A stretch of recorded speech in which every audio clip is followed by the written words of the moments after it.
अस्सलाम वालेकुम। I hope आप सब खैरियत से होंगे। Welcome to another class, chapter number 2, structure of atoms. We are going to study today electronic configuration, which is on page number 34 and 35 of your textbook. इससे पहले तक हम लोग डिटेल में डिस्कस कर चुके हैं about Rutherford and Bohr's atomic theory, और उसमें हमने एक स्पेशल कॉन्सेप्ट स्टडी किया जिसमें हमने कहा that nucleus is present in the centre and it is small in size, or electrons they are revolving around the nucleus in circular paths. और इसको बोहर ने क्या कहा था? Energy levels. आज हम एनर्जी लेवल्स को डिस्कस करेंगे इन डिटेल. तो एनर्जी लेवल्स को यानी कि हर एक एनर्जी लेवल को हम लोग एक नंबर से रिप्रेजेंट करते हैं 1, 2, 3 एंड सो ऑन, और इनको हमने अल्फाबेट से भी डेजिग्नेट किया है which is K, L, M, N and so on, और capital K, M, L, M and so on. A shell closer to the nucleus is of minimum energy, यानी कि न्यूक्लियस से जो सबसे करीब शेल होगा इसकी एनर्जी सबसे कम होगी. फिर उसके बाद जो दूर होगा उसकी एनर्जी उससे ज्यादा, जो उससे दूर होगा उसकी एनर्जी उससे भी ज्यादा एंड सो ऑन. सो सबसे क्लोजर हमारे न्यूक्लियस के सबसे क्लोजर इस वक्त फर्स्ट शेल है. फर्स्ट शेल का नाम के है, so K shell. Second is L shell, third is M shell, fourth is N shell and so on. तो कहते हैं कि के की एनर्जी सबसे कम है, एल शेल की एनर्जी के की बनिस्बत ज्यादा है, इसी तरीके से एम शेल की एनर्जी के और एल दोनों से ज्यादा है, और एन शेल की एनर्जी, एन एनर्जी लेवल की एनर्जी के, एल, एम तीनों से ज्यादा है. तो असल में शेल क्या है? सो सिंपल वर्ड्स में हम कहते हैं shells are the main energy levels that electron can occupy.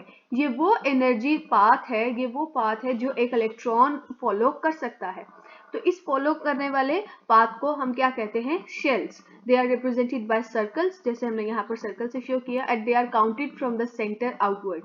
कि आप इसको सेंटर से काउंट करना शुरू करेंगे 1, 2, 3 एंड बाहर की तरफ चलते जाएंगे काउंट करने के लिए.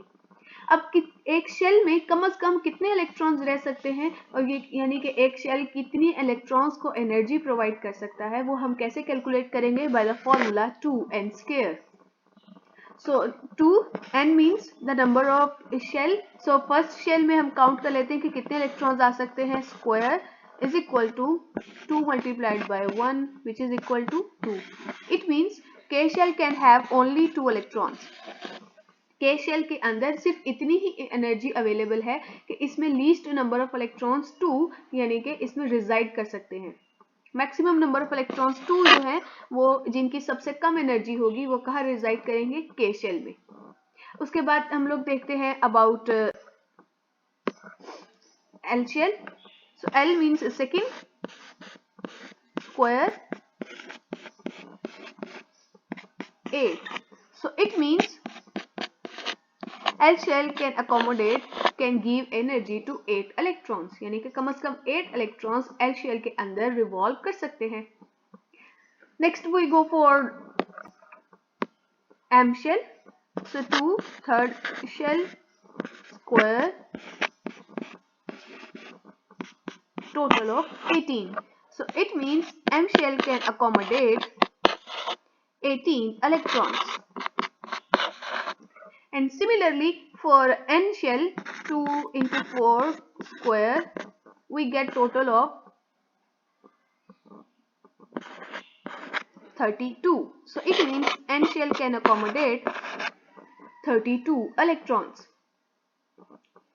अब हर एक शेल के अंदर जो इलेक्ट्रॉन्स मूव करते हैं, जैसे अब आप अगर आपको याद होगा तो हमने डिस्कस किया था कि बोहर एटॉमिक थ्योरी में उन्होंने हमारे एटम को एक कंपैरिजन किया था विद द सोलर सिस्टम, जिसमें हमने कहा था that the sun is the center, which means the sun is the nucleus, and the planets they are revolving around, and the planets are electrons.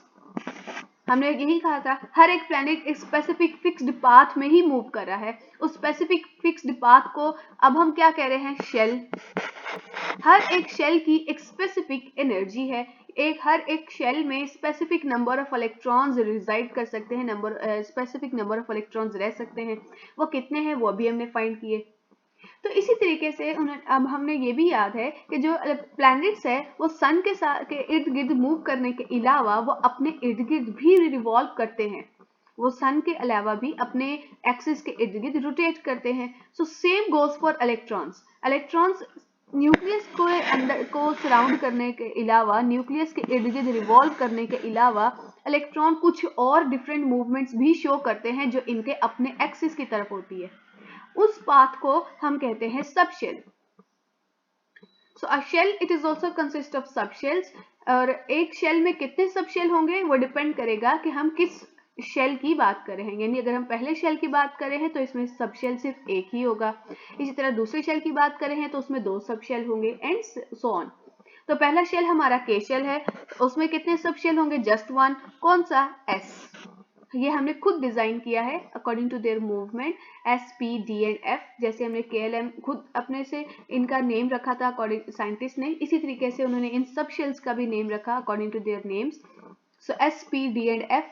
So first shell में एक ही सब shell S, second में 2 subshell S and P, third में 3 subshell S, P, D, and fourth में 4 subshell S, P, D and F. So let's see how they move. So as you can see, this is S subshell. तो S subshell का मतलब है electron will revolve around its centre only. अपने axis के इर्द गिर्द ही जो है वो इलेक्ट्रॉन साथ में अपने एक्सिस के इर्द गिर्द भी मूव करेगा और न्यूक्लियस के इर्द गिर्द भी मूव करेगा, जैसे सेम हमारी अर्थ मूव करती है। P, तो P सबशेल में इलेक्ट्रॉन्स 3 डिफरेंट तरीकों से मूव कर सकते हैं, along X axis, along Y axis, along Z axis. For D, we have 5 different movement patterns के हर एक का मूवमेंट पैटर्न अलग अलग है। And for F, we have total of 1 2 3 4 5 6 7 different patterns. तो in these patterns, in pattern से क्या मुराद है कि इलेक्ट्रॉन्स शेल के जो शेल में मूव कर रहा है, जो एक सर्कल में मूव कर रहा है, उसके अलावा वो अपने एक्सिस में इस किस्म के डिफरेंट मूवमेंट्स भी शो करता है जिन्हें हम सबशेल्स कहते हैं। So let's differentiate shell and subshell. तो शेल हमने कहा ये वो पाथवे है जो इलेक्ट्रॉन एटम के एटम में न्यूक्लियस के इर्द गिर्द जो पाथवे इलेक्ट्रॉन फॉलो करता है उसे हम शेल कहते हैं। और सबशेल क्या है? जिसमें एक शेल के अंदर इलेक्ट्रॉन जिस तरीके से जिस पैटर्न में मूव करता है। Let's take the example of your mobile. आपके मोबाइल में एक ऑप्शन होता है गैलरी। आप कंसीडर करें गैलरी इज द शेल। अब गैलरी में हमारे पास बहुत सारे आपके पास पिक्चर्स होंगी, वीडियोस होंगी, और हर एक पिक्चर एंड वीडियो के लिए अलग अलग फोल्डर होगा, जो वो किस बात पर डिपेंड करेगा कि आपने किस तरीके से ली है।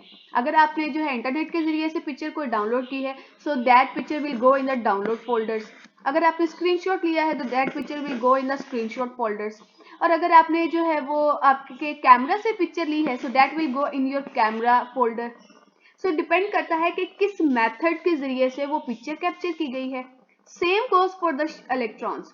इलेक्ट्रॉन्स जो अपने न्यूक्लियस के इर्द गिर्द रिवॉल्व कर रहे हैं, तो उसे हम क्या कहेंगे? शेल। लेकिन उस शेल के अंदर वो खुद कैसे मूव करते हैं अपने एक्सिस के, उसे हम क्या कहेंगे? सबशेल। कहते हैं शेल में मैक्सिमम इलेक्ट्रॉन्स कितने हो सकते हैं? 32, जो कि अभी हमने जो है वो उसमें स्टडी भी किया था। K में टोटल 2, L में टोटल 8, M में टोटल 18 और N में टोटल 32।